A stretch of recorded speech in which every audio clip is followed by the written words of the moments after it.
Okay, I'm Pat from the Shooters channel, and in a couple other videos, previous videos, I've kind of shown a little bit of my rifle cabinet I was making.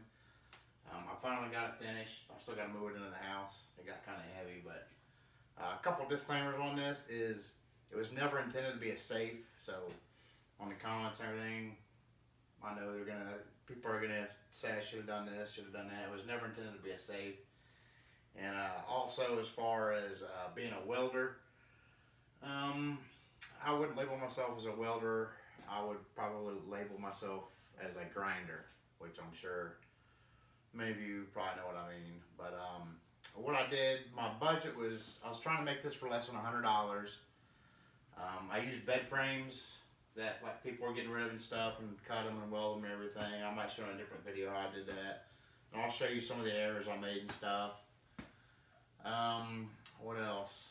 Oh, as far as budget goes, I actually built this with all the bed frames, the hinges, the front grating right here, the side panels, which I'll show you in a minute, and everything. I got less than $60 in it. Where I went over budget is on my doors, on this piping right here, and then the lighting in there, which I'll show you. But really, on standard rifle cabinet, easily under $60. Alright, so we'll go over everything, and like I said, I'll show you some of this stuff that I kind of messed up on. I'm real happy with the way it turned out, but I'll show you some of the stuff that I would do different and such. So let's get a close-up of it. Okay, I guess we can start from the top. So here's the top of it. I got that grating on there. I don't know what you call it, with plywood underneath, and I stained the plywood and kind of ran paint over it. So that's the top of it. The doors, again, bed frames. All the metal work and everything was done with bed frames. And then, like I said, these bars in here, they kind of made me go over budget my lighting. So we'll go over the lighting here in a minute. So there's a door. And we'll flip the lights on here in a minute so we can see. The one thing that I kind of would do different is I wouldn't make this as deep as far as this way. I kind of went off my workbench, which kind of from the back side of that, where that 2x4 is right on the back, where that stuff's sitting onto the front's 26.5 inches. So I was just kind of looking at it, and I thought, well, I'll just go 26 inches. Little too deep. And then on this, on these little panels right here, I got those at Lowe's. Bed frames are really hard to drill through, and a lot of the bed frames had smaller holes in there anyway. And is what I did with that is I riveted it on there, and then with the wood on the inside, the brace and everything, it wound up being pretty sturdy. I use gray felt from Walmart. It's like $3.50 a yard. And I got a shelf up top here, and then place for the rifles, and then I got a second tier for like my AR pistol and 9mm carbine and stuff, so it would fit right. Over on the side of it here, again, you see the side panels and the back the same way. I still need to get the stickers off and stuff.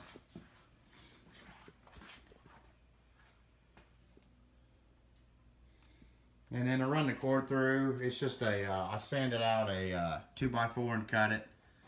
I actually went to drill a hole in this stuff, and I'm sure some of you guys know not to do that. I didn't. And it just ripped it. So I cut a hole out and put this in there so the cord wouldn't get cut. It's real smooth in there, and stained it. I still got to get all the remnants of the stickers and stuff off of it in different places. So some of the mistakes I made.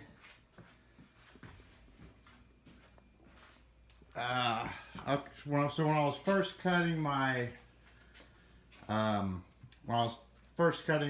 bed frames, I kept cutting stuff too short. Like you can see right here, this gap, and then you can see by the time I got to this door, I corrected that. Don't look at my welds too close. That's just a tack weld for the pipe back there.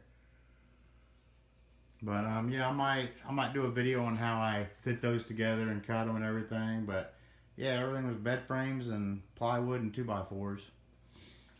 Even my racks in here, they were all cut out, and I put felt on them. Oh, there's some of the other thing. Like I said, I made it too deep. I wish I wouldn't have made it as deep. No big deal. And one thing I did do is I would suggest, if you're going to do something like this, is plan it out. I didn't, and I got lucky. Like I said, the bench there was like 26.5 inches, so I just decided to go 26 inches deep. And I wasn't thinking about what I was going to do to the sides yet or anything, but I happened to buy these at Lowe's, and they're like 25.5 or 25.75 wide. They fit perfectly in there. So all I had to do was cut the top to fit, and then the top, if I put it sideways left over, fit perfectly back here going sideways. So two of these panels are what was left cutting from the side there, which turned out lucky. So there's my other side that I cut, and then they fit in there. I didn't have to cut them longwise at all. They fit in there perfect for the width. Or I didn't have to cut them widthwise, I mean not longwise. And they fit in there perfect. And then two of those, the two leftover pieces from that are two of these, or three of these things all together, I think, for my for the back. And they fit in there perfect widthwise. So it turned out really good. But like I said, if I'd have planned that would have happened anyway, but I didn't. But I just got lucky on that. What else? Just the cutting of the bed frames. Some of them I just filled up with welding and then obviously I got better at it, realized what I was doing. Now let's go ahead and show you the lighting and stuff in there. Okay, so I turned the lights off for this. I don't know if you can see the color. That's like a really deep blue. It looks almost purple on this camera. I don't know how it'll show up on there. And then it changes. You can put it on different colors with a remote. I'm not sure they're showing up on camera that well. And then you got just like a white and then like a cool white, which lights it up pretty well. And I've also got I put a couple other lightings in here. Light up the top shelf. And then I got one down here. So if we'll turn off that lighting, you can see what it looks like. That's without the strip lighting in there, the digital strip lighting. And then we can get a better view how it looks in here. The felt I glue on there, that was a learning process. You can see it's not perfect. It's something that'll, if I do it again, I'll be a lot better at. But it, like I said, I'm real happy with the way it turned out. Anyway, like I said, I might do a video on how I did the what I would do different as far as, let me turn these off.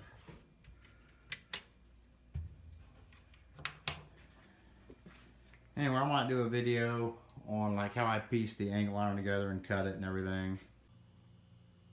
I think that kind of shows up the blue better when I have my lights on, or I have the light on. Something else worth noting is I originally intended this to be like a single door, but it's so wide and I'm going to have it in the basement. This is just for like the overflow rifles that won't, everybody knows how safe it is. You got like a 40 gun safe. It's not going to fit near 40 guns in it. This is just like for my overflow. So I did make double doors, which it was kind of a pain in the butt to line everything up, which I'm glad I did. So I got less space. I can have less space to open the doors up completely. Let's see what else can I, as far as welder goes, like I said, I'm not a welder. I use this Lincoln. It is a flux core and also a, it's also MIG. You can flip it over to gas too. I did flux core on everything on this.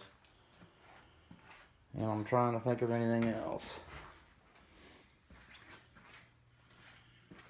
That's about it.